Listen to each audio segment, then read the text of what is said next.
سنخوض معاركنا معهم وسنمضي جموعا نردعهم ونعيد الحق المغتصب وبكل القوة ندفعهم وبكل القوة ندفعهم بسلاح الحق البتار سنحرر أرض الأحرار ونعيد الطهر إلى القدس من بعد الذل وذا العار من بعد الذل وذا العار سنخوض معاركنا معهم. السلام عليكم ورحمة الله تعالى وبركاته. الحمد لله رب العالمين والصلاة والسلام على أشرف الأنبياء والمرسلين وعلى آله وصحبه أجمعين. سبحانك لا علم لنا إلا ما علمتنا إنك أنت العليم الحكيم. رب اشرح لي صدري ويسر لي أمري واحلل عقدة من لساني يفقهوا قولي. رب يسر ولا تعسر وتمم بالخير. قال الله تعالى في كتاب العزيز بعد أعوذ بالله من الشيطان الرجيم بسم الله الرحمن الرحيم وجاءت سكرة الموت بالحق ذلك ما كنت منه تحيد. Telah datanglah saat sakaratul maut yang penuh dengan kebenaran. Itulah masa yang seringkali kamu lari-larikan diri sepanjang kamu hidup di atas dunia dahulu. Surah Qaf ayat yang ke-19. Pengurusi dan ahliatan kuasa surau, pimpinan-pimpinan di semua peringkat, muslimin dan muslimat sekalian. Pertamanya, marilah sama-sama kita mengaturkan rasa syukur yang tak terhingga kita kepada Allah di atas nikmat panjangnya umur kita ini, sehingga kita diberi kesempatan untuk duduk sekejap di antara maghrib dan isyak ini bagi menambahkan bekalan perjalanan hidup kita yang mendatang nanti. Kerana kita semua maklum bahawa perjalanan hidup kita ini bukan sekadar hidup di atas dunia. Mari kita sama-sama fikir, perjalanan hidup kita ini Allah jadikan lepas pada kita hidup di dunia, ada lagi alam yang perlu kita lalui. Alam yang perlu kita lalui dipanggil alam barzah. Alam yang sekejap lagi kita akan sampai. Siapa dahulu, siapa kemudian, Allah sajalah yang tahu di kalangan kita. Kita sedang beratur untuk sampai saat alam tersebut. Lepas pada alam barzah, berakhirkah perjalanan hidup kita? Tak. Allah tak jadikan perjalanan ini berakhir dengan alam barzah. Allah jadikan ada lagi alam yang besar yang kita kena bangkit balik dan kita kena bangun balik. Dipanggil alam mahsyar. Alam yang semua akan bangun dan akan berjumpa dengan saat tersebut. Lepas pada kita bangun di padang mahsyar, kita sibuk tanya di kalangan kita, man ba'athana min marqadina, siapa yang bangkitkan kita balik daripada tempat tidur kita semalam? Lalu dengar satu suara, hadza ma wa'adar rahman, inilah yang telah dijanjikan oleh Allah yang bersifat ar-Rahman, wa sadaqal mursalun. Lalu kita dengar saja suasana itu, lalu kita sebut, benarlah apa yang telah dijanjikan oleh Allah melalui rasul-rasul dahulu. Lalu kita hidup di saat itu, bangun di padang mahsyar. Berakhirkah perjalanan hidup di padang mahsyar? Tak. Allah jadikan lagi alam yang kelima dan terakhir perjalanan hidup kita, dipanggil alam syurga ataupun alam neraka. Alam sa'idun aw saqiyun. Alam syurga ataupun alam neraka. Bila sebut saja syurga, Allah sebut dalam Quran. Tuan-tuan baca saja dalam Quran, kita akan dapati Allah sebut khalidina fiha abada. Kekal kamu dalam syurga sampai bila-bila. Bila Allah sebut tentang neraka, Allah sebut terus khalidina fiha abada, kekal juga kamu dalam neraka sampai bila-bila. Maknanya ada lagi ke alam lepas pada tersebut? Ada dah. Tak ada dah alam yang perlu kita lalui. Para hadirin sekalian, kita dalam hidup kita ini, yakin tak yakin perjalanan yang akan datang nanti, sebetulnya kita telah melalui satu alam sebelum daripada ini. Alam ini dipanggil alam kandungan ibu, alam rahim. Alam itu alam yang pertama yang kita lalui dalam hidup ini. Alam tersebut selama 9 bulan kita dalam kandungan ibu. Alam kandungan ibu, alam yang pertama yang pernah kita lalui. Saya yakin tak ada seorang pun yang ada di kalangan kita sebut, saya tak lahir daripada perut ibu, Ustaz. Habis kamu lahir daripada mana? Saya lahir daripada buluh betung, Ustaz, dia sebut. Saya yakin tak ada di kalangan kita sebut, saya keluar daripada buah labu, Ustaz. Semua di kalangan kita ni pernah hidup satu alam dahulu, dipanggil alam kandungan ibu. Sekarang kita berada di alam yang kedua baru. Alam kedua ni dipanggil alam fana, alam yang hancur. Kullu man 'alaiha fan. Semua yang ada atas dunia ni akan hancur. Wa yabqa wajhu rabbika dzil jalali wal ikram. Yang kekal ialah Allah saja yang mempunyai ketinggian dan kemuliaan. Allah sebut demikian.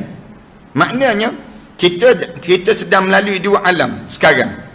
Alam baru, dua alam. Ada 3 lagi alam di hadapan yang perlu kita lalui. Proses ini tak boleh dipahami kecuali orang Islam. Allah kurniakan pada orang Islam supaya letakkan keyakinan, sehingga kan diletakkan dalam jiwa kita beriman dengan hari akhirat. Disuruh kita beriman dan diminta supaya kita berkeyakinan bahawa hidup di dunia ini bukan tempat tujuan dan matlamat. Tujuan dan matlamat kita ialah di sana nanti. Di sana nanti itu merupakan tujuan dan matlamat dalam hidup kita, yang disebut dengan syurga Allah. Matlamat hidup bukan untuk dunia. Satu, bila kita hidup di atas dunia, turun ayat-ayat Al-Quran tegur pada kita supaya kita ni jangan terlalai dan terleka dengan dunia. Jangan kita nampak dunia ni menjadi tempat kejaran, menjadi tempat yang untuk kita dapat segala-galanya. Kerana dunia bukan segala-gala. Dunia yang kita hidup sekarang ini, kita kena faham dia merupakan satu perjalanan sementara sahaja. Untuk menuju ke mana? Untuk menuju ke syurga Allah nanti. Untuk apa kita dapat dunia? Tiba-tiba waktu mana kita hidup di atas dunia, kita dapat segala-gala dunia. Dalam hidup kita, harta kita banyak, pangkat kita besar, kedudukan kita hebat, pengaruh kita ramai, badan kita sadu dalam hidup, misal contohnya. Segala benda kita miliki dalam hidup di atas dunia. Tiba-tiba waktu mana kita masuk dalam kubur, kubur kita menjadi kawah kepada kawah-kawah neraka. Untuk apa kita hidup? Dalam hidup kita ni, kita dapat segala-galanya dalam hidup. Harta banyak, jawatan kita besar, pengaruh kita ramai dalam hidup kita. Tiba-tiba kita masuk dalam kubur, kubur kita menjadi lembah dan gaung kepada gaung-gaung neraka Allah. Hidup ini mesti mempunyai matlamat.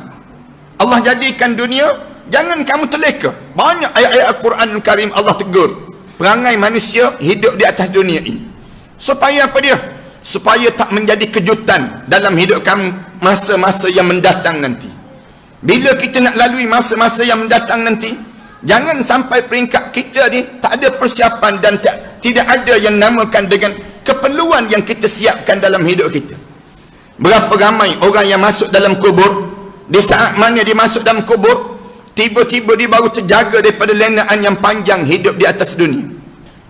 Bila dia hidup di atas dunia, dia tak bersiap langsung untuk dia sampai menghadap depan Allah. Hidup setiap pagi, turun pagi balik gelap, turun pagi balik gelap. Di saat mana berkejaran, orang tanya, kamu kejar apa dalam hidup kamu? Sehingga kan kamu tak nampak benda apa yang perlu kamu lalui dalam perjalanan hidup kamu. Berapa ramai di kalangan kita boleh membaca segala Facebook, boleh baca segala Instagram, tiba-tiba dia tak boleh baca sepatah pun ayat suci Al-Quran Karim dalam hidup dia. Apa nilai dalam hidup dia? Dia boleh baca segala majalah-majalah yang ada atas dunia, tiba-tiba dia tak boleh baca Al-Quran Karim dalam kehidupan dia. Lalu Islam datang. Islam nak ajar dan nak tegur pada kita. Supaya apa dia? Supaya kita jangan terkejut dan kita tergamam. Satu masa nanti kita akan sampai saat itu. Saat yang disebut dengan apa dia? Saat sakaratul maut. Yang pertama yang perlu kita lalui untuk kita nak menghadap di hadapan Allah Subhanahu Wa Taala. Sakarat ni tak ada seorang pun yang boleh terlepas dengan sakarat, kecuali bagi mereka yang mati syahid di jalan Allah Subhanahu Wa Taala. Orang mati syahid dia boleh terlepas. Saya akan sebut sekejap lagi tentang mengenai kenapa kita bicarakan tentang tajuk ini. Sedangkan sakarat ini Rasulullah berulang kali menyebut, inna sakaratun azim. Sakarat ini satu benda yang menggemparkan dalam hidup kamu. Kamu akan tergamam dan terkejut bila kamu sampai saat di mana kamu akan jumpa dengan sakarat dalam kehidupan kamu nanti. Kenapa dia? Kerana kamu bersiap. Ramai di kalangan kita ni, kita hidup dalam keadaan hanyut dan hanyut dengan dunia. Bila kita hanyut dan hanyut dengan dunia, kita tak tahu benda apa yang perlu kita buat dalam hidup kita. Sebenarnya benda apa yang perlu kita bersiap, di mana masanya yang perlu kita jaga sungguh dalam hidup. Ulama-ulama sebut masa yang paling penting untuk kita nak bersiap dan kita kena jaga masa sakarat. Kerana masa sakarat ini menentukan sama ada kita ahli syurga ataupun kita ahli neraka. Siapa yang pandai jaga di awal-awal kehidupan dia, dia boleh jaga dah masa di dalam hidup dia, sentiasa bersiap untuk masa sakarat. Dia akan berjumpa dengan syurga Allah Subhanahu Wa Taala. Tapi bagi orang yang hidup dia tak pernah bersiap, tak pernah dalam hidup dia bertemu dengan yang tak pernah hidup dia bersedia dengan masa sakarat, dia akan menempah neraka yang akan dilalui saat ngeri yang dia akan sampai masa di waktu mana dia melalui saat sakarat itu sendiri. Sakarat ni apa dia? Kalau kita tanya lagi sakarat ni apa dia? Sebenarnya yang perlu kita lalui dalam hidup kita ini. Ramai di kalangan kita tanya, sakarat tu apa dia Ustaz? Sehingga kan kita kena bersiap sebegitu rupa. Alim ulama sebut satu perjalanan yang Allah jadikan masa kita tidak sama lagi di antara masa hidup di dunia dengan masa hidup kita dalam keadaan setiap masa yang kita lalui. Itulah masa sakarat. Allah mengubah masa di kalangan kita ni, masa yang kita akan lalui masa sakarat menjadi panjang bagi setengah-setengah orang, menjadi singkat bagi setengah-setengah di kalangan mereka yang saleh di saat mana dia melalui masa sakarat. Ditanya lagi oleh alim ulama, apa dia sakarat itu? Sakarat ni apa dia? Alim ulama sebut satu tempoh masa sebelum kamu nak beralih kepada satu masa alam yang disebut sebentar tadi. Allah bila nak masukkan kita ke alam yang disebut dengan alam kandungan ibu, Allah jadikan satu masa yang penting dalam hidup kita yang ditemukan di antara sperma dengan yang disebut dengan ovum yang keluar daripada ovari orang perempuan. Masa tu masa penting. Daripada 40 juta ekor sperma, paling tidak ada seekor je sperma yang temu dengan ovum, yang tercantum yang disebut dengan nutfah, summa alaqah, summa mudrah. Tuan-tuan faham ke tak faham? Buat faham macam ni. Masa yang pertama, yang masa ni masa penting. Tak semua benih-benih yang keluar daripada lelaki dan benih-benih daripada perempuan yang ada, yang keluar tersebut dicantum menjadi manusia. Tak semua. Oleh kerana sukarnya masa itu menjadi masa penting dalam hidup untuk dijadikan manusia. Masa bila Allah nak alihkan kita daripada kandungan ibu nak hidup ke atas dunia, Allah jadikan proses kelahiran. Proses kelahiran ini masa yang penting dalam hidup seseorang. Hampir-hampir tercabut nyawa bagi seorang perempuan untuk melalui masa tersebut. Yang ni dinamakan masa kelahiran. Untuk nak alih daripada satu alam pada satu alam, Allah masukkan proses itu. Hidup di atas dunia, nak masuk ke alam barzakh, Allah jadikan masa yang perlu kita lalui lagi. Masa tersebut dipanggil masa sakaratul maut. Masa sakarat yang kita akan lalui. Bila Allah nak masukkan kita masuk di alam barzakh, nak hidupkan kita balik ke atas di waktu mana di padang mahsyar, Allah jadikan yang namakan dengan yaumul qiyamah, hari kiamat, untuk nak masuk pada saat tersebut. Bila kita nak masuk ke syurga, ataupun dihumban ke dalam neraka, Allah jadikan hari yang disebut Yaumul Hisab, hari yang dihitung segala amalan, ataupun disebut Malik Yaumiddin, hari Allah yang memiliki hari yang dinamakan dengan hari agama. Setiap alam yang kita nak masuk, Allah jadikan masa tertentu. Alam nak masuk ke alam barzakh, Allah jadikan masa sakarat.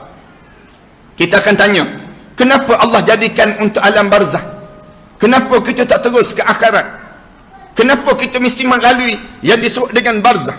Lalu alim ulama jawab, barzakh satu alam untuk dinamakan tempat perhentian sementara untuk dibantu oleh orang yang hidup, supaya membantu orang yang berada di alam barzakh. Dan orang dalam barzakh, mereka boleh minta pertolongan dengan orang yang hidup supaya membantu dia untuk dia selamat di padang mahsyar Allah Subhanahu Wa Taala. Yang ini dipanggil barzakh. Walau mana sekalipun, bila bermulanya sakarat dalam hidup seorang, kita akan tanya, sakarat ini bermula bila dalam hidup kita? Alim ulama jawab, sakarat bermula pada saat mana Allah memberi tanda-tanda kehadiran sakarat di kalangan kita. Ditanya lagi, dalam kitab-kitab disebut, apa dia tanda-tanda kehadiran sakarat pada diri seorang ini sendiri? Allah nak jadikan datangnya sakarat pada seorang, apa tanda-tanda?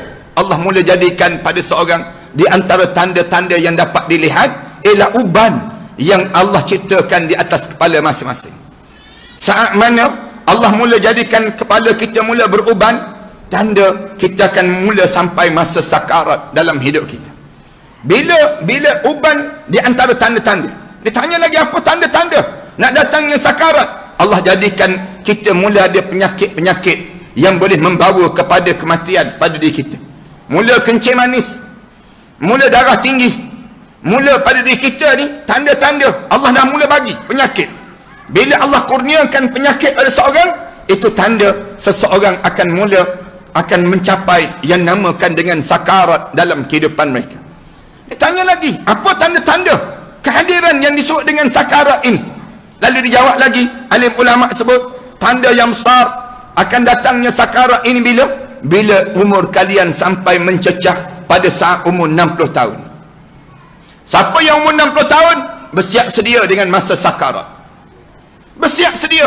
Kerana Rasulullah sallallahu alaihi wasallam sebut, umru ummati baina 60 wa 70. Umur umat aku di antara 60 tahun hingga 70 tahun. 60 tahun masa sakarat. Tak ada lagi dalam hidup kita ni untuk kita berbincang tentang dunia. Jangan disibuk lagi dengan urusan dunia. Masa sakarat ini merupakan masa yang paling penting dalam hidup kita untuk kita perhatikan pada diri kita. Lalu tanya lagi, bila bermulanya sakarat ini berlaku? Sakarat ini, tanda-tanda nak hadirnya sakarat ini bila? Lalu dijawab lagi oleh alim ulama, saat mana hijab mata kita mula dibuka.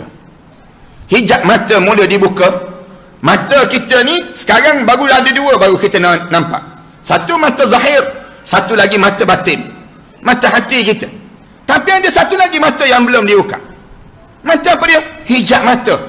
Alim ulama sebut, hijab mata ni bila mula dibuka, itu menunjukkan masa yang kita mula nampak yang dinamakan dengan malaikat. Bila nampak saja malaikat mula turun, berduyun-duyun para malaikat turun pada malaikat ini, masa di waktu tersebut masa sakarat yang berlaku. Masa sakarat yang dimasukkan oleh para alim ulama yang besar ialah bila hijab mata kita mula dibuka. Hijab mata dibuka, kita mula nampak terus malaikat-malaikat mula turun. Malaikat mula turun saja. Saat mana malaikat mula turun, disebut dalam riwayat kata bahawa paling-paling tidak di saat itu akan turun paling-paling tidak untuk mencabut nyawa kita seramai lebih kurang 40,000 para malaikat Allah. Para malaikat Allah mula turun dalam dua wajah saja. Sama ada wajah, dalam wajah yang paling jernih dan paling indah, ataupun wajah yang menakutkan, warna hitam dan berbau busuk yang datang di saat itu. Beruntunglah kalau sekiranya yang datang itu dalam keadaan jernih dan berbau wangi, semerbak datang di hadapan muka kita. Saat mana tangan kita mula tak bergerak, saat mana kaki kita tak mampu lagi melangkah, saat mana kita tak mampu lagi melafaz kata yang keluar daripada bibir kita, tiba-tiba di saat tersebut malaikat mula menyebut, wahai anak Adam, aku cari setitik air untuk kamu telan, sudah tidak ada. Aku cari sepatah perkataan yang keluar daripada mulut kamu, sudah tidak ada. Aku cari selangkah untuk kamu melangkah, sudah tidak ada. Wahai roh, sila keluar daripada jasad ini. Bila sebut keluar saja, malaikat mula terus masuk. Mula masuk terus. Dan di waktu ini, ulama-ulama sebut, mulut-mulut manusia hanya berbicara dengan malaikat. Sebut terus pada malaikat. Kebanyakan mulut-mulut di kalangan kita akan sebut, laula akhartani ila ajalin qarib fa asaddaqa wa akum minas salihin. Tiba-tiba terus mulut dia sebut pada malaikat, malaikat, boleh tak tangguh sekejap, jangan bagi mati lagi malaikat. Boleh tak malaikat, jangan bagi mati lagi. Ini mulut yang sering kali disebut di kalangan mereka-mereka yang hampir dengan kematian. Mereka akan sebut apa dia? Malaikat, tangguh sekejap malaikat, jangan bagi mati lagi malaikat. Kenapa jangan bagi mati? Fa as-saddaqa, sekarang juga saya nak bersedekah di jalan Allah. Wa akun minas salihin, dan sekarang juga saya nak menjadi hamba Allah yang saleh. Malaikat sebut, walan yuakhirallahu nafsan iza jaa ajaluha. Allah tak akan tangguh lagi ajal bila sampai masanya pada seorang ini. Wallahu khabiran bima ta'malun. Allah tahu fi'il perangai apa yang kamu akan ulang, yang kamu akan lakukan kalau sekiranya ditangguh kematian pada diri kamu. Para hadirin sekalian, bila masuk saja yang disebut dengan masuk saja malaikat dalam tubuh badan kita ini, doyon-doyon masuk ni, lagi roh-roh ni kita ni semua lagi bertempiaran. Rasulullah sebut berbeza dengan roh orang mukmin. Roh orang mukmin dia akan mula berkumpul dan mula bagi salam di antara satu sama lain. Roh-roh kita ni akan mula bagi salam. Setiap ruah-ruah ni akan sebut, Assalamualaikum, selamat tinggal kita, masa kita sudah berakhir, kita akan jumpa di akhirat saja.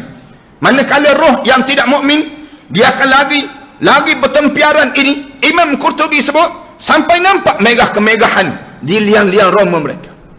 Rasa tak nak keluar. Bila tak nak keluar saja, mereka mula masuk.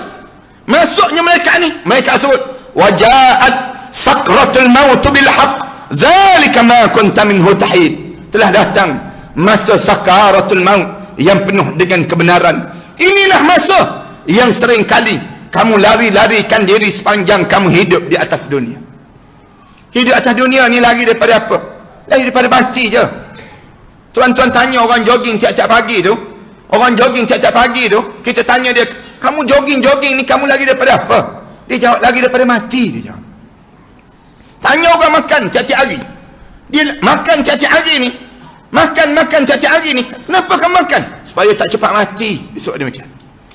Tapi ada sampai satu masa, bila saat mana Allah Subhanahu Wa Taala arahkan malaikat masuk tersebut, mula masuk dalam toilet kita ni, mula tuju ke hujung kaki terlebih dahulu. Bila sampai di hujung kaki ni, Rasulullah sallallahu alaihi wasallam sebut, roh orang mukmin dia tak bercampur dengan dalam keadaan itu, dia akan berkumpul di hujung kaki terlebih dahulu. Kita akan rasa sejuk di hujung kaki, sebagaimana minyak yang tak bercampur dengan air. Rasulullah sallallahu alaihi wasallam sebut, minyak yang tak bercampur dengan air, begitulah roh orang mukmin. Lalu diseru dan dipanggil. Apabila dipanggil, bagaimana dipanggil? Yang dipanggil roh ini sendiri, mereka sebut, ya ayyatuhan nafsul mutmainnah, irji'i ila rabbiki radiyatan mardiyah, fadkhuli fi ibadi wadkhuli jannati. Roh orang mukmin dia akan sebut, wahai jiwa yang tenang, balik. Allah sedang panggil untuk kamu balik sekarang. Roh ni akan kumpul di hujung kaki. Mudah-mudahan roh kita lah, insya-Allah. Mudah-mudahan kita semua ni akan kumpul elok di hujung kaki kita. Di saat tersebut, bila tarik saja di hujung kaki, mula ditarik, Rasulullah sallallahu alaihi wasallam sebut, kamu akan rasa ngilu yang tak pernah rasa sengilu itu dalam hidup kamu. Kamu akan rasa sakit yang kamu tak boleh nak dibayang. Rasa sakit di saat itu, sakit yang amat sangat. Rasulullah sallallahu alaihi wasallam tanya, ya Rasulullah, bagaimana sakit saat itu ya Rasulullah? Rasulullah sallallahu alaihi wasallam sebut, sakit yang paling ringan di kalangan umat aku, bagaikan di tengkuk dia dilibas 300 libasan mata pedang di tengkuk dia. Ditanya lagi kepada Rasulullah sallallahu alaihi wasallam, bagaimana sakit saat itu ya Rasulullah? Tuan-tuan baca dalam kitab, kerana saya tak cadang nak cerita panjang detail saat ini, tapi saya nak sebutnya, bagaimana satu suasana yang kita kena lalui saat yang di kalangan kita. Sakit bagaimana saat itu ya Rasulullah? Rasulullah sallallahu alaihi wasallam sebut, sakit bagaikan badan kamu dicampak ke pohon yang berduri. Dicampak ke pohon yang berduri, melekat badan kamu di pohon berduri, direntak turun ke bawah. Ditanya lagi, bagaimana sakitnya saat itu ya Rasulullah? Dalam hadis-hadis yang banyak yang Rasulullah sallallahu alaihi wasallam sebut, inna sakaratun azim. Sakarat ini satu benda yang menggemparkan. Sampai Allah sebut, walau tara iziz zalimuna fi ghamaratil maut. Kalau kamu ada peluang, kamu tengok bagaimana orang-orang zalim saat ghamaratil maut, menghadapi saat sakaratul maut pada mereka. Kalau kamu ada peluang, kamu tengok dia. Ketika mana Allah Subhanahu wa taala sebut ada orang yang roh mereka ni nak dikeluarkan. Akhriju anfusakumul yaum. Keluar jasad kamu, keluar roh kamu pada hari ini dengan keadaan penuh hina pada diri kamu tadi. Bila sebut saja tarik di ujung kaki ni, Rasulullah sallallahu alaihi wasallam tanya, macam mana sakit saat itu Rasulullah? Rasulullah sebut, bagaikan kulit kamu disiat. Kulit kamu disiat, kemudian diheret di atas bara api yang panas, ditarik di atas kapas yang basah. Bunyi sah, bunyi saat yang sedemikian rupa tersebut. Kemudian bila tanya lagi Rasulullah sallallahu alaihi wasallam, Rasulullah sallallahu alaihi wasallam, bagaimana sakit saat itu ya Rasulullah? Rasulullah sallallahu alaihi wasallam sebut, sakitnya saat itu kamu tanya orang-orang perempuan, ibu-ibu yang melahirkan zuriat. Saat mana dia meneran nak keluarkan zuriat itu, berpeluh dahi, kemudian dalam keadaan menggetar tu badan dia, sakit yang amat sangat. Rasulullah sallallahu alaihi wasallam sebut, itu baru satu juzuk daripada 99 juzuk kesakitan kematian. Ada 98 lagi sakitnya saat mana roh ni ditarik, tarik daripada hujung kaki saja, tarik kumpulan yang tamun tarik. Imam Ghazali dalam kitab dia di sebalik tabir kematian, tuan-tuan rajin sikit, tuan-tuan belajar dalam kitab di sebalik tabir kematian yang ditulis oleh Imam Ghazali. Imam Ghazali kata apa dia? Waktu tersebut kamu sakit ini sampai tak tergerak badan kamu, sampai tak keluar suara kamu. Kamu rasa seluruh tu badan kamu tak ada tempat yang tak rasa sakit. Rambut kamu sakit, pipi kamu sakit, jari-jari kamu rasa sakit, kaki tubuh badan kamu sakit. Sakit, katanya Imam Ghazali, sehingga kan hitam mata kamu menjadi putih, sehingga kan hujung cuping-cuping telinga kamu menjadi kecut dan menginsut masuk ke dalam. Lidah kamu terinsut masuk ke dalam. Sakit mengetak bibir, sehingga kan kamu tak mampu nak sebut sakit itu. Sakit sungguh, sehingga kan suara kamu hanya kedengaran saat mana kamu nak menyebut tentang sakitnya sakarat yang sedang kamu lalui itu sendiri. Tuan-tuan rajin sikit, tuan-tuan baca dalam kitab-kitab tersebut, dalam cerita tentang mengenai saat mana tarik. Tarik ini berbeza-beza orang. Masa Allah ubah menjadi masa yang panjang, masa yang berbeza. Walaupun kamu ditembak dengan pistol, walaupun kamu ditombak dengan tombak itu sendiri, walaupun kamu disusuk, dicucuk dengan keris yang tajam di perut kamu akan melalui saat sakarat. Tak ada orang yang boleh terlepas saat sakarat ini. Tarik saja di ujung kaki ini, rasa seluruh tubuh badan sakit. Tarik saat itu Rasulullah sallallahu alaihi wasallam sebut, berhati-hati kalian dengan syaitan.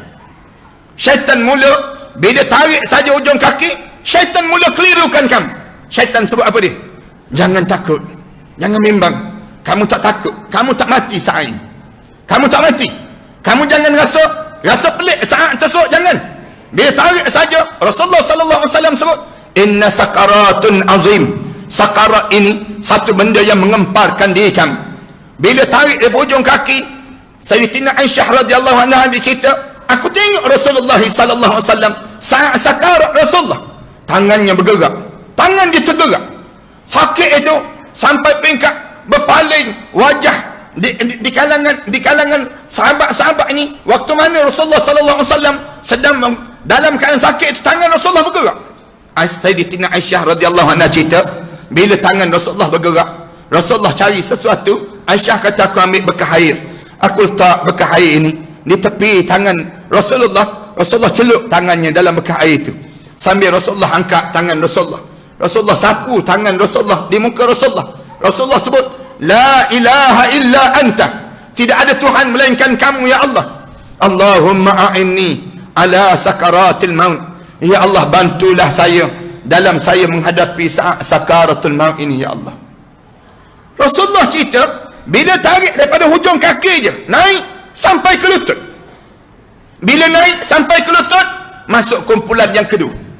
Dalam hadis Bara' bin Azib, dia cerita masuk kumpulan yang kedua, start daripada lutut ini, tarik lagi, tarik naik, kita keliru. Kebanyakan manusia keliru, tak taubat. Syaitan kata jangan taubat. Di kalangan ramai, di kalangan kita, dia dah rasa dah ni masa di sakarat, naik dah sampai naik sampai ke pusat dia. Bila naik sampai ke pusat, rasa sejuk di pusat masing-masing, rasa sejuk yang amat sangat. Dengar dah suara-suara masing-masing ruah-ruah tangan ni, semua bagi salam, assalamualaikum, assalamualaikum. Naik sampai sejuk di pusat kita. Kalau mana sejuk di pusat saat ini, tiba-tiba sejuk di pusat ni, dia turun sedikit demi sedikit. Sejuk yang amat sangat. Disebut dalam kitabnya, sejuk di pusat tu, dia turun sedikit demi sedikit, turun ke bawah. Bila turun saja, syaitan sebut terus, kan aku dah sebut tak mati. Dia sedang turun ni, dia sedang turun. Kamu jangan taubat. Syaitan sebut, kalau kamu taubat, lagi cepat roh kamu keluar daripada jasad kamu. Kamu jangan taubat saat ini. Bila tarik sampai ke pusat ini, tiba-tiba turun sedikit demi sedikit. Syaitan kata, kan aku dah sebut tak mati. Kamu jangan taubat lagi. Tiba-tiba turun sampai bawah kemaluan kita. Turun kembali, roh kita turun bawah kemaluan kita. Ada sampai bawah, ada sampai pertengahan. Tiba-tiba dia berhenti sekejap, masuk kumpulan yang ketiga yang disebut dengan malaikat maut ini. Masuk saja, rentak terus daripada bawah ni. Tarik tersebut. Bila tarik, sampai ke halkum terus. Bila sampai di halkum, sekali lagi Allah cerita, perangai manusia, kebanyakan di kalangan umat manusia ni, keluar dah. Bila sampai di halkum saja, mulut dia sebut terus, qala inni tubtul an. Sekarang saya taubatlah ya Allah. Sekarang saya taubatlah ya Allah. Bila perasan, bila roh ni sampai di halkum, mulut sebut terus, inni tubtul an. Sekarang saya taubat ya Allah. Malaikat jawab terus, walaisatit taubatu lilladzina ya'maluna as-sayyi'at hatta idza hadara ahadahumul maut qala inni tubtul an. Tidak dianggap taubat orang yang roh dia direntak sampai di halkum, lalu tiba-tiba mulut dia sebut, sekarang saya taubat, dan taubat kamu sudah tidak diterima di sisi Allah. Turun terus, malaikat datang. Kalau mana malaikat tanya terus, tegur terus. Kebanyakan manusia ni, kalla, jangan begitu hidup ni. Hidup ni jangan begitu. Kamu ni hidup terlampau asyik dengan dunia, terlampau galik dalam hidup kamu dengan dunia. Hidup kamu ni sentiasa terkhayal dengan dunia. Kalla, jangan begitu hidup ini. Idza balagatit taraqi, ketika mana roh kamu digentak sampai di halqum, wa qila man raq, siapa yang boleh pulangkan balik roh sekarang? Mereka tanya terus, wa qila man raq, siapa yang boleh pulangkan balik roh kamu sekarang? Wa zanna annahu al-firaq, baru perasan, mati dah aku ya Allah. Mati dah aku ya Allah. Bila sebut mati dah aku ni, wal taffatis saq bis-saq, mata ni terbeliak, pandang kanan, pandang kiri, saat mana roh sampai di halqum. Tuan-tuan, masa sampai di halqum ni masa yang paling penting. Ni sampai di halqum ni, siapa yang boleh sampai di halqum, dia boleh sebut la ilaha illallah Muhammadar Rasulullah, dia berjaya. Dia paling berjaya. Dalam hadis Rasulullah sebut, man qala la ilaha illallah, sebut la ilaha illallah di penghujung saat ni, penghujung saat sampai di halqum ni, dia boleh sebut la ilaha illallah, wajib tempat dia dalam syurga Allah SWT. Mudah-mudahan kita lah, mudah-mudahan yang hadir pada malam ni semuanya mendapat yang dinamakan dengan syahadah di penghujung perjalanan hidup kita. Walaupun sekalipun tak mudah. Dalam riwayat-riwayat sebut, seramai lebih kurang 10,000 yang meninggal dunia, hanya seorang boleh mengucap 2 kalimah syahadah. 9,999 lagi tak boleh mengucap. Dalam satu riwayat yang sebut bahawa daripada 1,000 orang yang meninggal dunia, hanya seorang boleh mengucap. 999 lagi tak boleh mengucap. Allahu Akbar. Jangan main-main tuan-tuan. Bila sampai di sini saja, ini penentuan. Berjayanya kita kat sini, berjayalah kita sekejap lagi berjalan untuk kepada mahsyar Allah. Tapi kalau tak berjaya di sini, bila sampai roh kita sampai di halqum, tiba-tiba tak mengucap. Yang jadi masalahnya, bila sampai di halqum, syaitan menyamar menjadi arwah ayah. Syaitan menyamar menjadi arwah ayah. Syaitan sebut, anakku, jangan mati dalam Islam ya. Ni abah, ni abah. Abah yang pernah membesarkan kamu waktu mana kamu kecil-kecil dahulu. Anakku, jangan mati dalam Islam. Abah mati dalam Yahudi. Kalau kamu nak suruh kamu sama, matilah kamu dalam Yahudi. Tuan-tuan, bila kita pergi dekat dengan orang meninggal dunia, cuba kita ajar pada dia sebut la ilaha illallah. Imam Malik sebut, bila kamu ajar orang yang dekat nak meninggal dunia, kamu sebut la ilaha illallah, kebanyakan di kalangan mereka diam ataupun mereka geleng kepala. Bila mereka geleng kepala, kamu kena faham, dia bukan geleng kepala pada kamu, tetapi dia geleng kepala pada syaitan. Bila kamu ajar pada dia sebut la ilaha illallah Muhammad Rasulullah, tiba-tiba dia geleng kepala, kamu jangan sebut jahatnya dia ni, dekat nak mati pun la ilaha illallah pun tak nak sebut. Jangan demikian. Saat itu terlalu sukar nak sebut ni, kerana dia di geraham ini menjadi payah nak sebut la ilaha illallah. Bila sampai di sini, orang mukmin mereka cari kelam kabut, mereka cari di hujung kaki dia la ilaha illallah, cari dekat dalam kepala dia la ilaha illallah, cari dekat telapak tangan dia la ilaha illallah, cari tak jumpa. Tapi dia mukmin, Allah sayang pada dia. Dalam hadis Rasulullah sebut, bila Allah tetap sayang pada dia, mereka akan tepuk bau dagu dia, tepuk pup sekali tersebut, lidah dia tergerak, Allah, lidah dia sebut Allah tu, mereka cabut terus, roh ni akan mula keluar daripada yang disebut dengan halqum ini sendiri. Tapi bila kita sebut la ilaha illallah, nak sebut la ilaha illallah, syaitan menyamar menjadi arwah ayah. Bila kita cuba juga nak sebut, syaitan menyamar menjadi arwah ibu. Dalam hadis Bara' bin Azib, dia cerita arwah ibu kita ni pula, dia buka baju dia tunjuk buah dada dia. Anakku, jangan mati dalam Islam. Ni Umi yang pernah menyusukan kamu dengan buah dada ini. Anakku, matilah kamu dalam Kristian. Kerana Umi mati dalam Kristian, dipujuk dan dirayu, disebut demikian. Tuan-tuan kena ingat ya, syaitan Damansara ni dia tak sebut macam tu. Syaitan Damansara ni dia tak sebut mati dalam Yahudi. Saya nak sebut pada tuan-tuan kena ingat betul-betul. Syaitan Damansara ni dia tak sebut mati dalam Kristian. Kerana Yahudi kita tak pernah kenal, Kristian kita tak pernah kenal. Tapi dia sebut apa dia? Anakku, matilah kamu dalam Islam liberal, dia sebut demikian. Anakku, matilah kalian dalam Islam nasionalis. Anakku, matilah kalian dalam Islam sekularis. Kita pun dengar Islam juga ni, mati je lah kita sebut. Senang je, dan ramai orang kita mati dalam keadaan sedemikian rupa. Jangan kita teralih dengan Islam. Saya akan sebut sikit lagi, nak sebut gambaran gangguan ni datang bila sampai di halqum saja. Orang yang tidak mukmin dia nak cuba sebut juga tak boleh. Tiba-tiba bunyi satu benda yang patah dalam tengkuk, dalam halqum dia, bunyi kop sekali tersebut, roh ni keluar terus. Roh keluar daripada jasad. Bila keluar daripada jasad saja, tersembuh roh ni keluar daripada mata dia, keluar daripada mata. Rasulullah sallallahu alaihi wasallam sebut, setiap roh itu akan dipandang oleh mata memandang roh keluar daripada jasadnya. Saat mata dia tercelik, kamu disunnahkan untuk kamu pejamkan kembali mata yang celik, kerana mereka melihat roh yang keluar daripada jasad mereka tersebut. Keluar saja ada dua keadaan. Bila keluar saja, sama ada masuk dalam bekas yang warna putih yang berbau wangi semerbak. Rasulullah ambil bekas air gitu, Rasulullah tuangkan air. Rasulullah kata, roh orang mukmin dia masuk dalam bekas yang warna putih itu, semerbak bau air tersebut. Macam inilah Rasulullah sallallahu alaihi wasallam sebut, bau wangi sewangi-wangi. Wangi dalam keadaan Rasulullah sallallahu alaihi wasallam sebut, semua makhluk bau wangi kecuali dua makhluk saja yang tak bau. Siapa yang tak bau? Yang disebut dengan jin dan juga manusia. Dua makhluk ni dia tak bau. Bila roh yang tidak mukmin keluar saja, tarik itu keluar tersembuh. Rasulullah ambil bekas air, Rasulullah goyangkan bekas air tersebut. Syirik itu Rasulullah sallallahu alaihi wasallam goyang. Rasulullah sebut roh yang tidak mukmin dia keluar dalam keadaan mengecik, bau busuk yang amat sangat. Bila bau busuk yang amat sangat kemudian masuk dalam bekas, bau busuk sebusuk-busuknya, hanya dua makhluk saja yang tak bau, itu jin dan juga manusia. Jin dan juga manusia saja yang tak bau.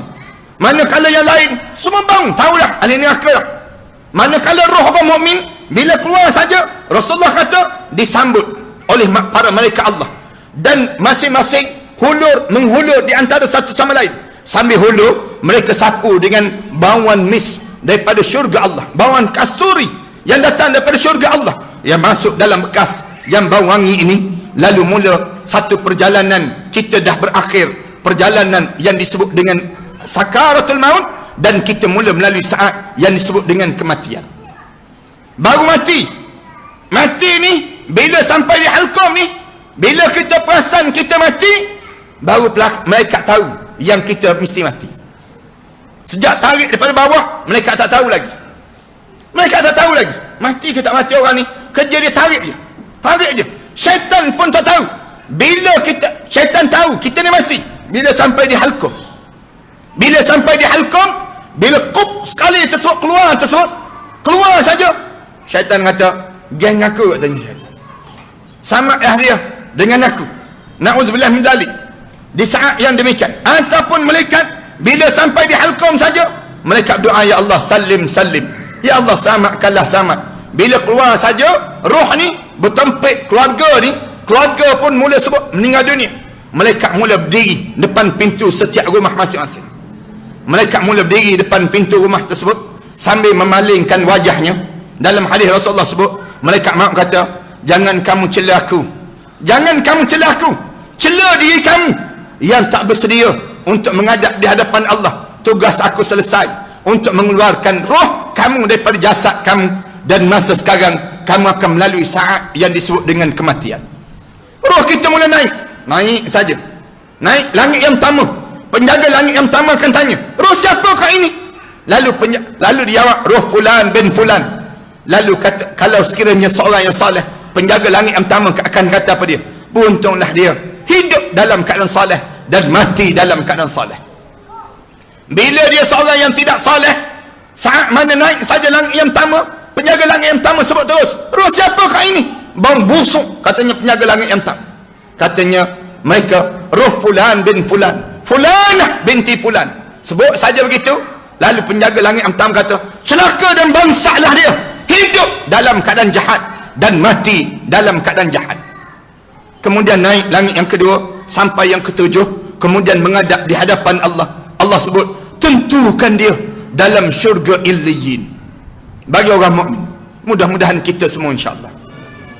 Bila sebut saja tentukan dalam syurga Illiyin, roh ni turun terus berada di hujung kepala masing-masing.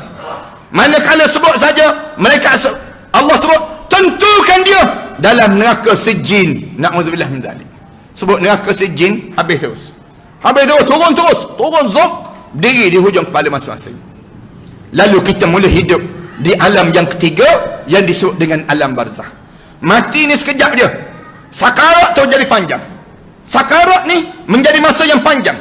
Manakala masa kematian, di antara saat kita keluar roh kita menghadap depan Allah, kemudian turun balik.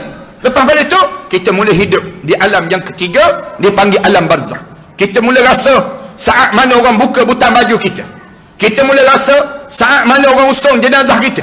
Kita boleh nampak siapa yang nak mandikan jenazah kita. Kita boleh rasa saat mana orang usap badan kita. Kita sebut ada yang mengusap badan kita. Perlahan-lahan sakit kematian tadi belum habis lagi. Sakit ni bagaikan melecur seluruh tubuh badan. Tak ada tempat yang tak rasa sakit. Bila terbaring je kita ni, kita nampak anak-anak kita buat apa dia, isteri kita buat apa dia. Kita rasa semua saat itu. Orang usung jenazah kita, kita boleh bilang berapa orang yang akan datang nak solat jenazah kita. Kita nampak anak-anak kita lakukan apa dia. Bila orang letak saja jenazah kita untuk disolatkan, kita boleh bilang berapa orang yang datang nak semayang jenazah kita. Bila orang selesai saja solat jenazah kita, usung jenazah kita, kita sibuk tanya, kamu nak bawa ke mana aku ni? Kamu nak bawa ke mana aku ni?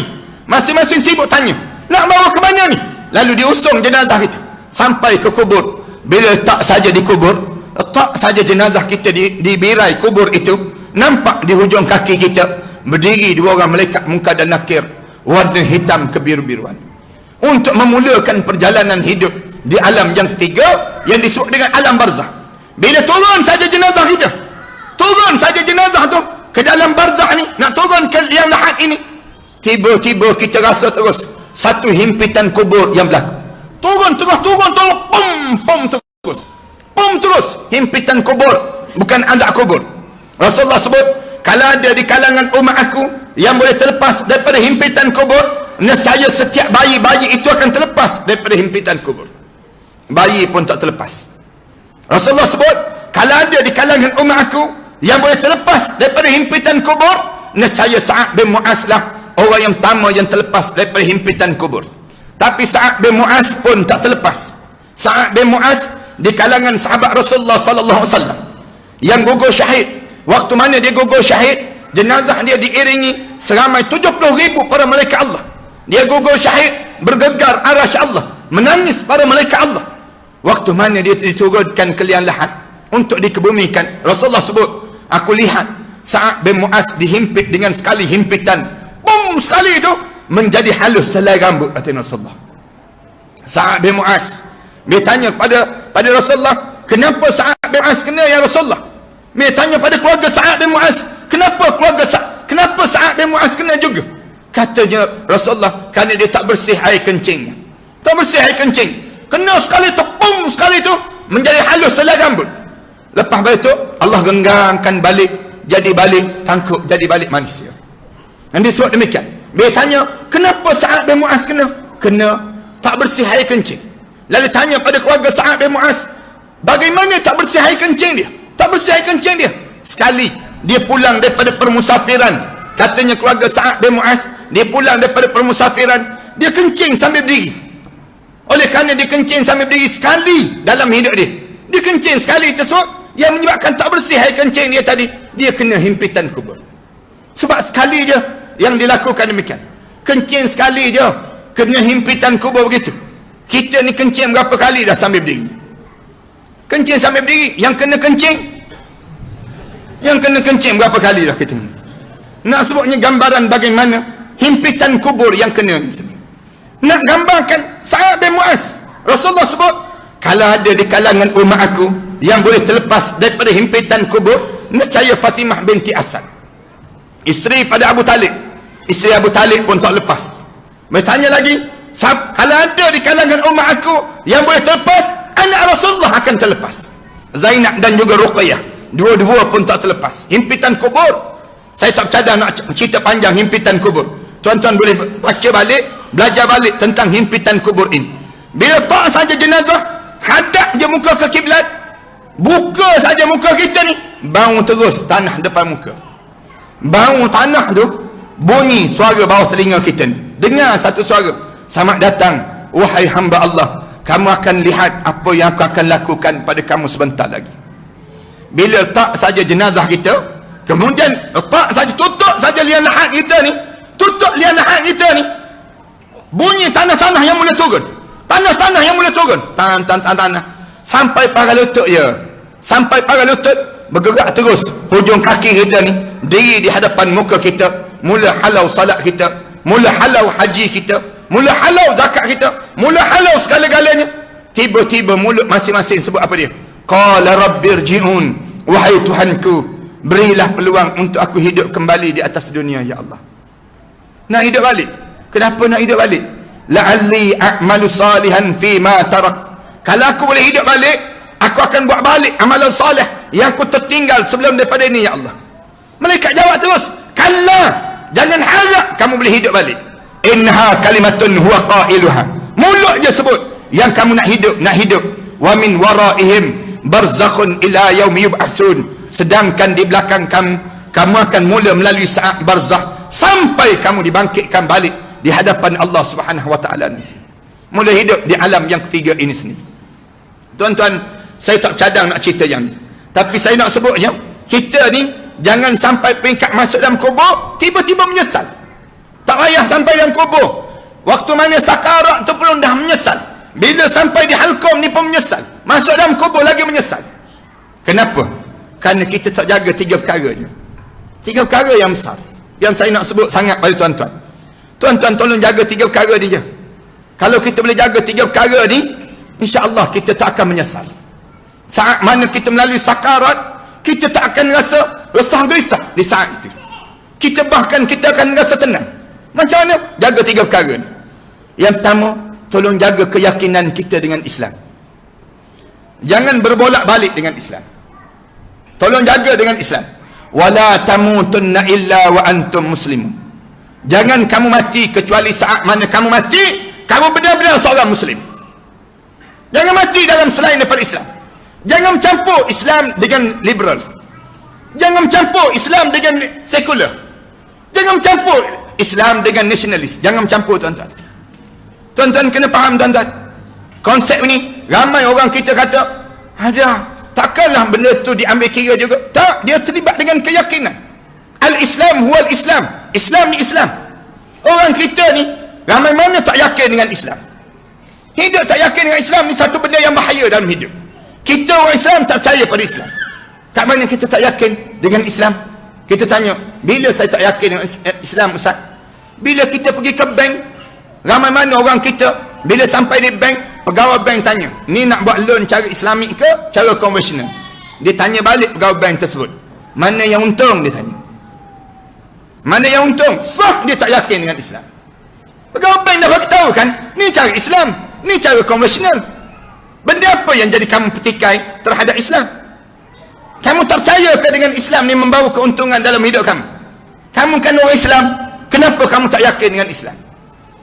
Yang pertama, jaga keyakinan. Orang kita tak yakin dengan Islam. Bila kita tanya ni, anak-anak tak hantar menghafal Quran ke? Dia tanya balik, ada kerja ke nanti Ustaz? Bila menghafal Quran, nak kerja apa nanti? Orang kita sebut demikian. Kita tanya, tak hantar anak menghafal Quran ke? Ada yang jawab, baru-baru ni yang jawab pada saya. Dia kata, Ustaz nak suruh anak saya mati terbakar ke? Dia tanya. Orang kita tak yakin dengan Islam. Padahal Al-Quran ni benda yang wajib kita kena ada. Kena ada dalam badan. Habis tu kamu nak hantar anak ke mana? Saya percaya sekolah sekular dibandingkan dengan sekolah agama. Mana kita percaya? Padahal jelas-jelas kita tanya balik, kenapa kamu tak percaya dengan Islam? Tak percaya dengan sekolah agama ni, kenapa? Nak kerja apa Ustaz? Dia tanya. Kita tanya balik, yang tak kerja-kerja ni semua kerana belajar Al-Quran ke? Yang jadi tak ada kerja ni punca dah datang daripada belajar Al-Quran ke? Tak. Hidup kita ni, bila kita habis saja belajar, ramai mana orang yang habis belajar, yang dia belajar tu dia tak guna-guna pun dalam hidup dia. Kita belajar bidang lain, kita buat kerja bidang lain. Kenapa kita jadi demikian? Kerana kita tak yakin kan dalam hidup. Yang kita kena guna, kita tak belajar. Benda apa yang kita kena guna? Al-Quran. Al-Quran kita kena guna. Lepas pada habis belajar, kita berumah tangga, kita nak pada Al-Quran. Tapi ramai mana orang kita tak faham-faham pun Al-Quran. Kerana kita tak yakin dalam hidup kita. Ramai mana tak boleh baca Quran. Fatihah pun tak betul. Saya sebut, saya mengajar di Masjid Negeri Shah Alam. Lepas pada mengajar, ada seorang hamba Allah datang, seorang perempuan datang bawa air. Dia sebut, Ustaz, dia kata tolong baca air ni untuk penawar. Air penawar. Untuk apa air penawar ni? Saya sebut demikian. Dia kata untuk suami saya Ustaz. Kenapa suami? Suami saya tak boleh baca Quran Ustaz. Tak pernah jatuh imam pun. Saya nak suruh dia jatuh imam dah sekali. Kahwin berapa lama dah? Dekat 23 tahun dah kahwin. Tak pernah jatuh imam lagi? Tak. Tak pernah pujuk ke dia jatuh imam? Pujuk. Saya pujuk-pujuk. Lama-lama dia sebut pada saya, engkau sajalah jatuh imam, dia sebut. Senang dia sebut demikian. Nak sebutnya ramai di kalangan kita tak boleh baca Quran. Tuan-tuan, tuan-tuan ingat betul-betul saya sebut ni. Kalau tuan-tuan tak boleh baca Quran, tuan-tuan pastikan umur tuan-tuan menjadi panjang-panjang dan tak mati, tuan-tuan. Kalau tuan-tuan tak boleh baca Quran, tuan-tuan mati dalam keadaan tuan-tuan tak boleh baca Quran, tuan-tuan masuk dalam kubur, confirm tak lepas menghadap depan Allah. Tak lepas, tuan-tuan. Tak percaya cuba mati, tak percaya. Nak sebut lepas ke tak lepas? Kalau tuan-tuan tak boleh baca Quran, tuan-tuan pastikan umur tuan-tuan panjang-panjang dan tak mati-mati. Jangan mati. Kalian mati di saat mana kalian tak boleh baca Quran, kalian masuk dalam kubur, kalian tak boleh jawab depan Allah. Tak boleh jawab. Masuk dalam kubur je malaikat tanya terus. Quran boleh baca? Quran. Quran boleh baca? Tak boleh malaikat. Quran tak boleh baca? Tak boleh. Kamu buat apa di atas dunia? Kamu belajar apa di atas dunia? Malaikat tanya soalan yang demikian je. Kamu Quran tak boleh baca? Tak boleh. WhatsApp? WhatsApp boleh. WhatsApp boleh baca, Quran tak boleh baca.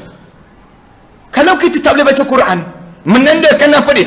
Menandakan kita tak yakin dalam hidup kita dengan Islam. Jangan demikian. Meyakini hidup ini dengan Islam. Allah sebut wala tamutunna illa wa antum muslimun. Jangan kamu mati kecuali saat mana kamu mati kamu benar-benar seorang muslim. Muslim dia tak boleh campur dengan liberal, tak boleh campur dengan sekular, tak boleh campur al-Islam wal Islam. Islam ni Islam. Jangan kita ingat Islam ni kita campur sikit yang tu, campur sikit yang ni untuk diadunkan. Tak boleh jadi demikian. Bila kita sebut Islam, kena sebut terus lakum dinukum waliyadin. Bagi kamu agama kamu, bagi kami agama kami. Ni Islam. Bila orang kafir minta dengan Rasulullah sallallahu alaihi wasallam, minta dengan Rasulullah, mari kita agih-agihkan 6 bulan saya sembah Tuhan kamu, 6 bulan kemudian kamu sembah Tuhan kamu. Rasulullah diam. Bila Rasulullah diam, turun ayat Quran. Tegur Rasulullah sebut qul ya ayyuhal kafirun la a'budu ma ta'budun wala antum a'biduna ma a'bud wala ana a'bidun ma abattum wala antum a'biduna ma a'bud lakum dinukum waliyadin. Hujung tu Allah sebut bagi kamu agama kamu, bagi kami agama kami. Batu Islam jangan dicampur aduk. Ni yang pertama, tolong jaga yang pertama. Yang kedua, dalam hidup kita ni tolong jaga ibadah. Tolong jaga ibadah. Siapa yang nak suruh selamat di saat mana sakarat yang dilalui nanti, tolong jaga ibadah dalam kehidupannya. Ibadah apa yang kita kena jaga sangat? Semayang, solat jangan tinggal. Sesibuk mana pun kita solat mesti jaga. Semayang kena jaga. Ibadah dalam hidup kita ni, solat kena jaga. Sampai usia 40 tahun, latih untuk kita jaga solat berjemaah. 5 waktu kita jaga, start daripada akhir balik. Sampai umur 40 tahun, mula latih diri kita untuk jaga solat berjemaah. Jangan tinggal lagi solat berjemaah. Dengar aja azan, semayang berjemaah pada diri kita. Kemudian usia 60 tahun, jangan tinggal lagi solat tahajud malam dan solat subuh berjemaah dan isyak berjemaah. Kalian umur 60 tahun, siapa yang usia 60 tahun, tolong jaga subuh berjemaah dan isyak berjemaah. Jangan tinggal.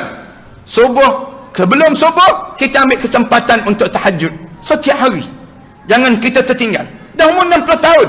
60 tahun bukan kita masuk pejabat lagi dah pun. Tak ada kerja lain dah dalam hidup kita. Usia 60 tahun. Kita dah bukan masuk pejabat. Tak ada kerja dah kita. 60 tahun ni kita duduk fokus terhadap apa dia? Jaga ibadah solat pada diri kita.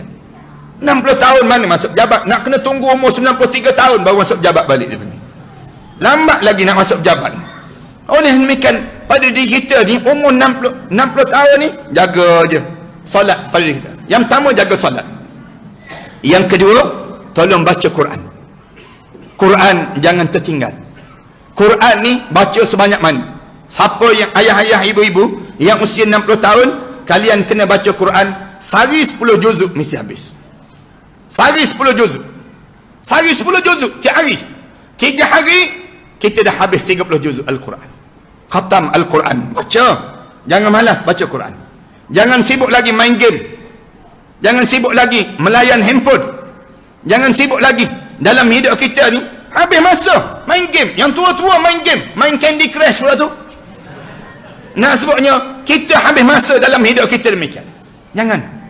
Habiskan masa kita dengan baca Al-Quran. Yang kedua baca Quran. Siapa yang nak suruh selamat saat sakarat yang dilalui. Yang ketiga apa dia? Dalam masa ibadah ni juga tolong banyakkan infak di jalan agama. Sedekah.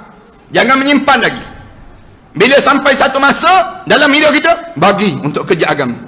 Bagi je harta benda kita. Jangan simpan untuk dunia.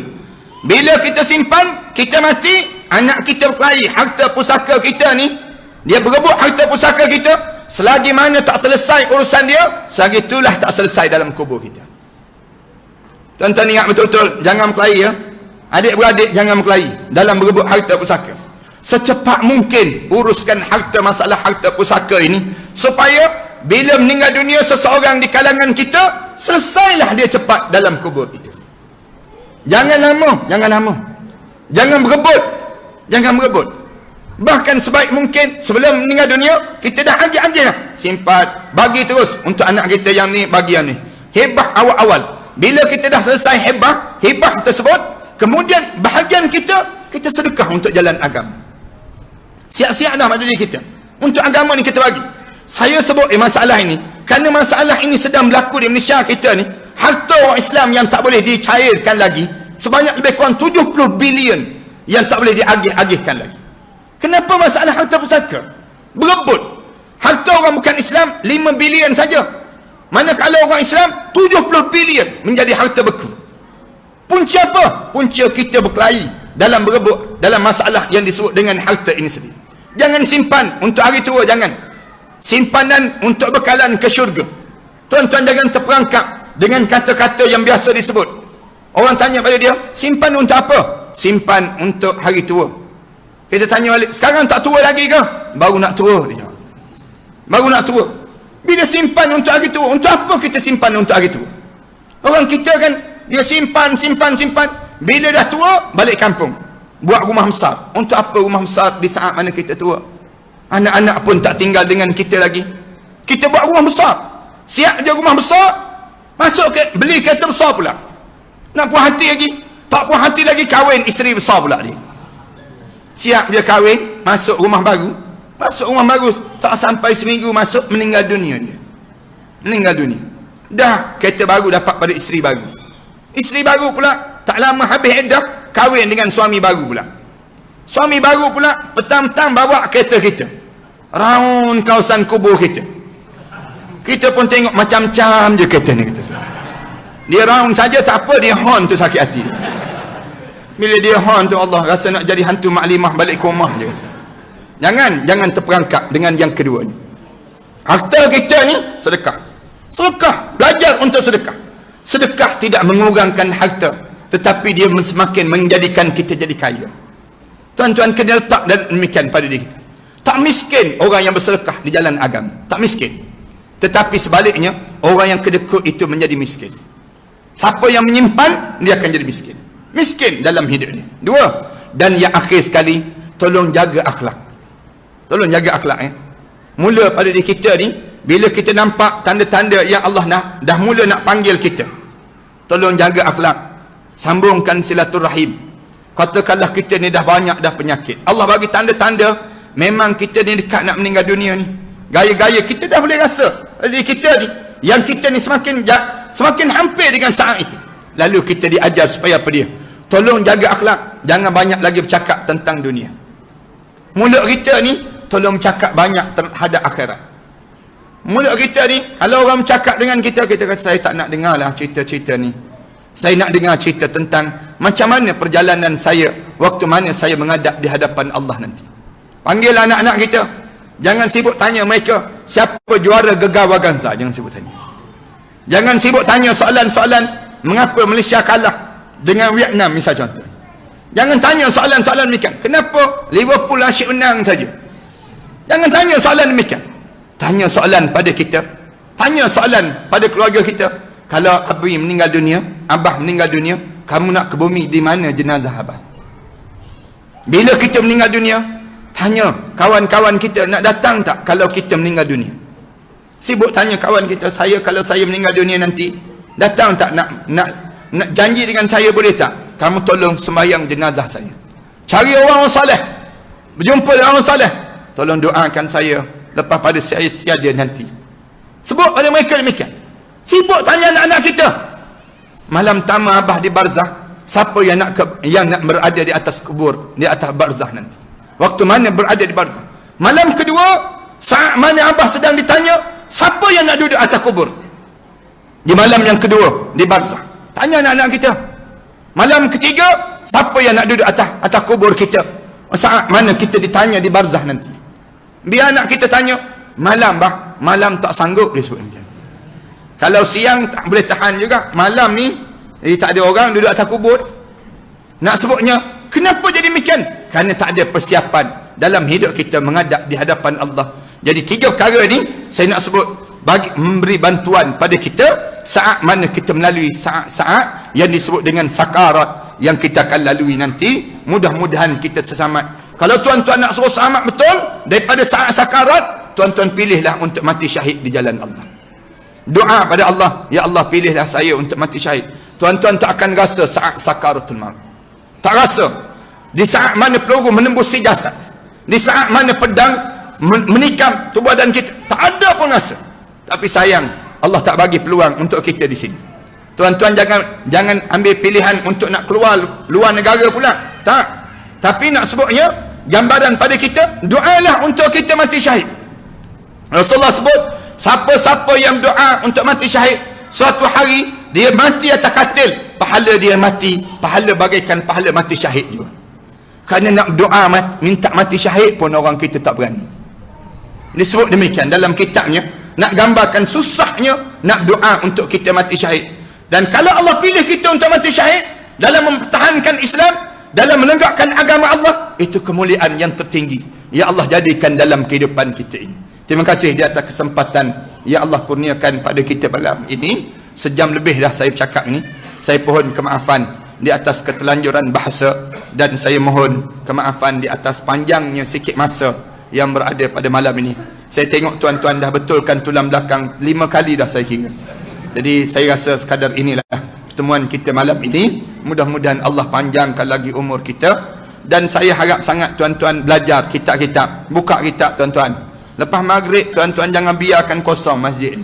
Surau ni jangan kosong. Tuan-tuan datang cari orang-orang alim untuk tumpang ilmu dengan mereka. Belajar tuan-tuan. Tuan-tuan tak akan menyesal bila tuan-tuan duduk belajar dan belajar. Tuan-tuan akan rasa untung saat mana kita bersendirian di alam barzah nanti.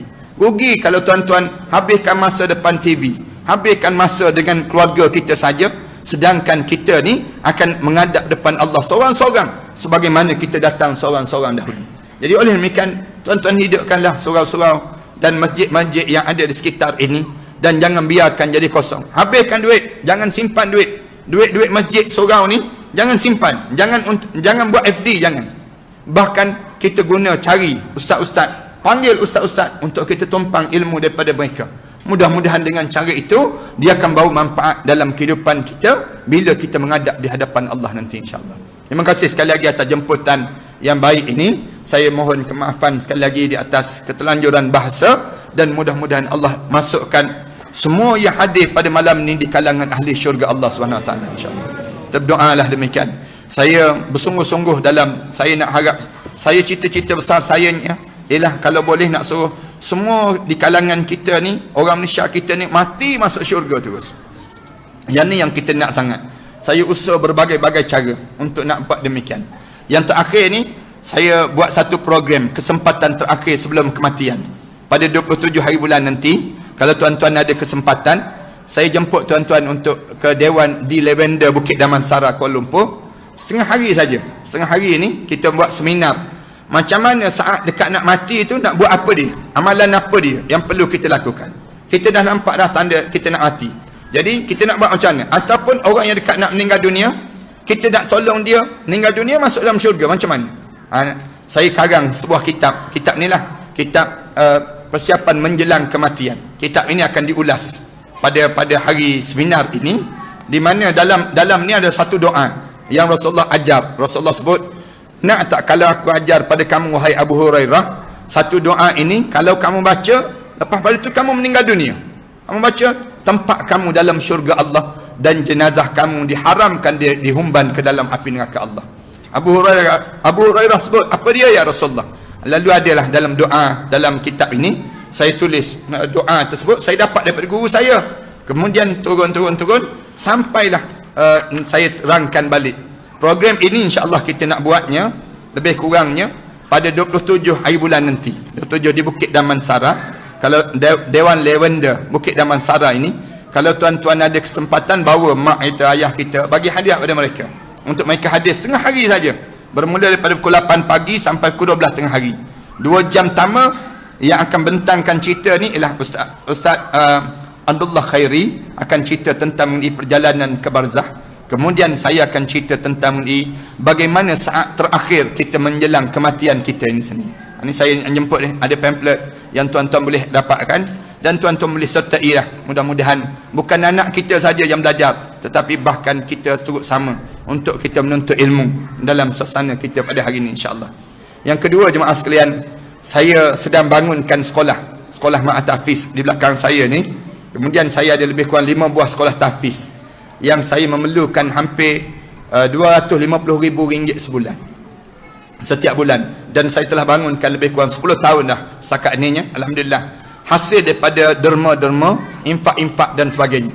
Saya bangunkan pelajar-pelajar, ada pelajar anak yatim, orang miskin, saya ambil, saya suruh mereka menghafal Quran. Alhamdulillah, tahun lepas saja di Shah Alam ini, saya buat di Shah Alam, pelajar dekat dengan 38 orang yang telah hafal 30 juzuk Al-Quran kali. Kemudian di tempat-tempat lain tersebut saya bangunkan demikian. Termasuklah saya bangunkan di selatan Thailand. Di selatan Thailand, asalnya saya pergi ke selatan Thailand, saya tengok ada anak yatim piatu, anak kecil-kecil je, dalam keadaan yang bapa mereka ditembak mati. Saya buat macam mana? Saya panggil sahabat saya sebut pada mereka, boleh tak kalau kita buat sekolah di sini? Lalu mereka sebut, ya, kita boleh buat. Saya kata, kita bangunkan sekolah dan kita tanggung. Asalnya pelajar 22 orang, sekarang ada lebih kurang 460 orang pelajar. Tiap-tiap bulan saya terpaksa hantar lebih kurang 30,000, 40,000 sebulan untuk membiayai pengajian mereka tersebut. Jadi macam mana cara saya buat? Saya suruh mereka bela lebah. Lebah tersebut hasilkan madu. Madu tu mereka letak depan mereka bangun tahajud pukul 5 pagi, pukul 2 pagi sampai pukul 5 pagi mereka sujud doa pada Allah. Madu tu mereka hantar ke Shah Alam, saya gunakan untuk perubatan Islam. Orang yang kena sihir, saya kata minum air madu. Minum air madu tu muntah, keluar benda yang pelik-pelik. Sihir tempat kita ni boleh tahan.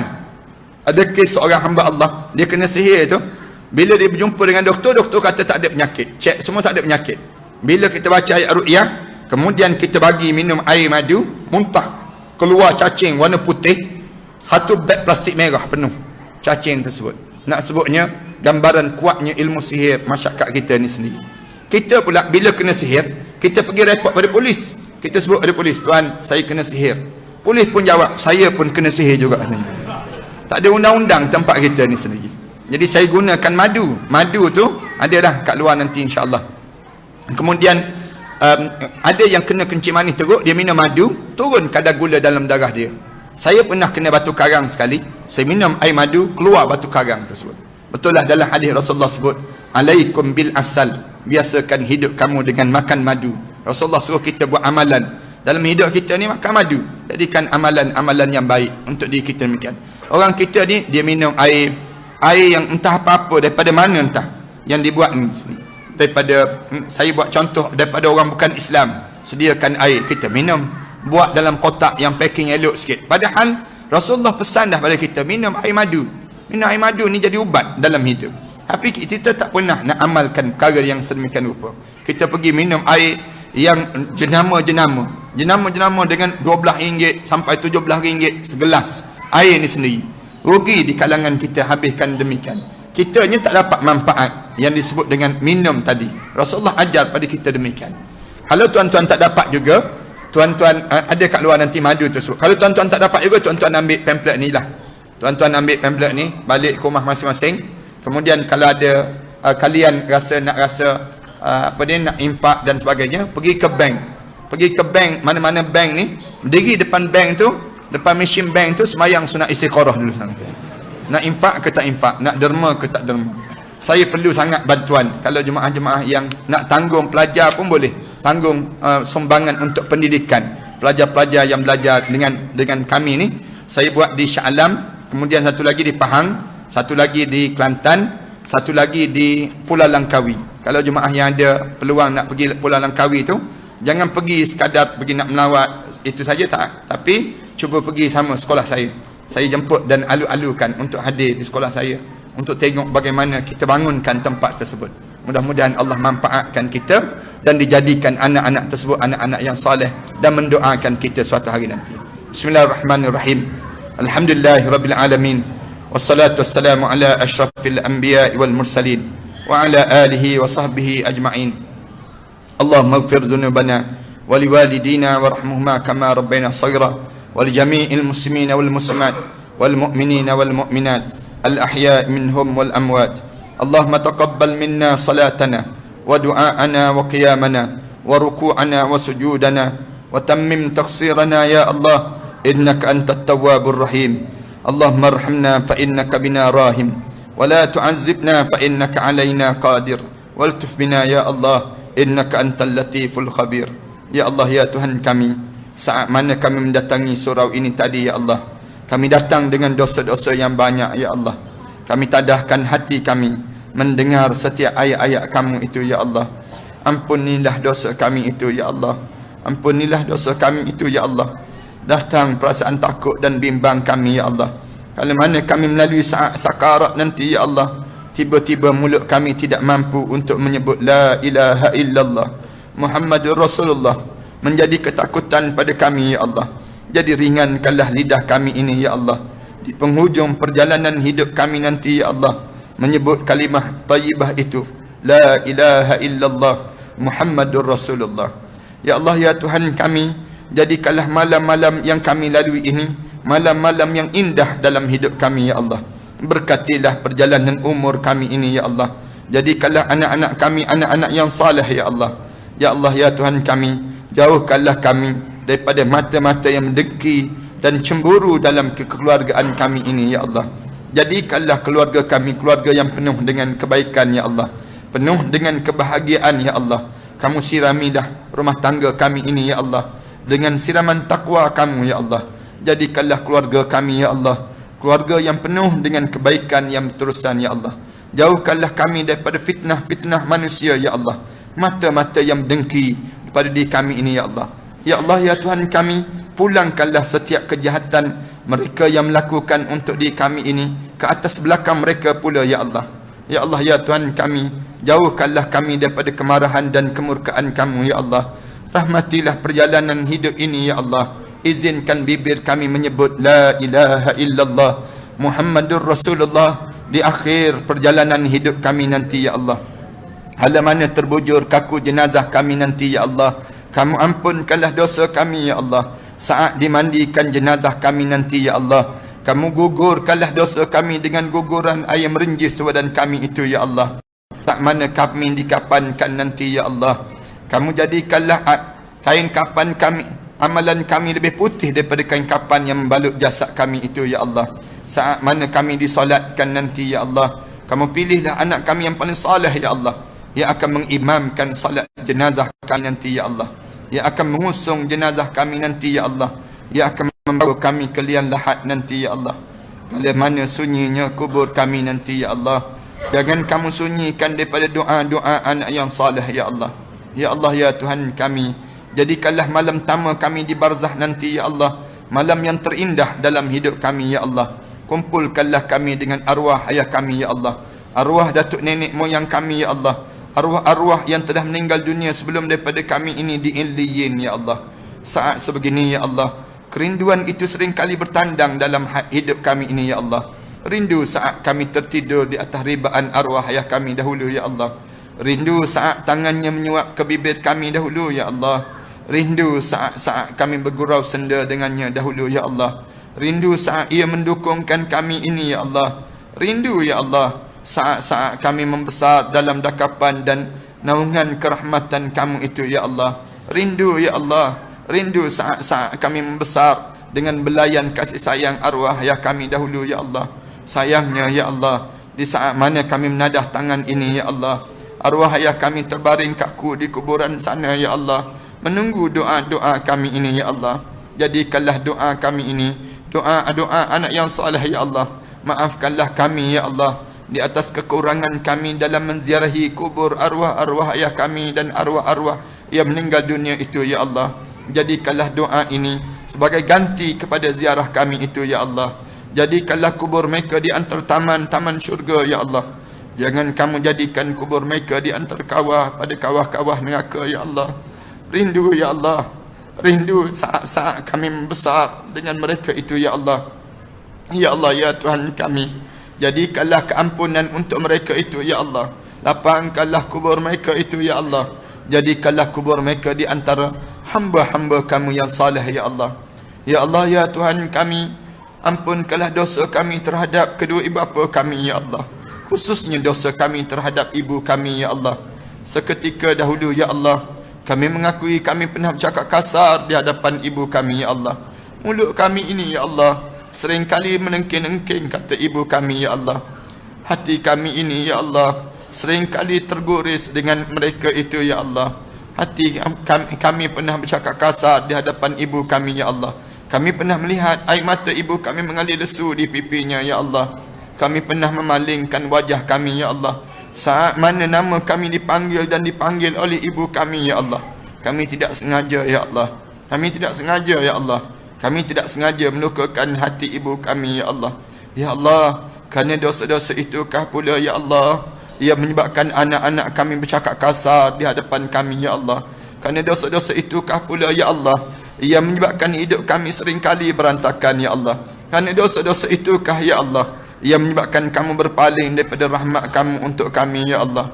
Kerana dosa-dosa itukah pula ya Allah ia menyebabkan hidup kami ini seringkali diuji dan diuji ya Allah. Kerana dosa-dosa itukah pula ya Allah menjadi sukar rezeki untuk datang dalam kekeluargaan kami ini ya Allah.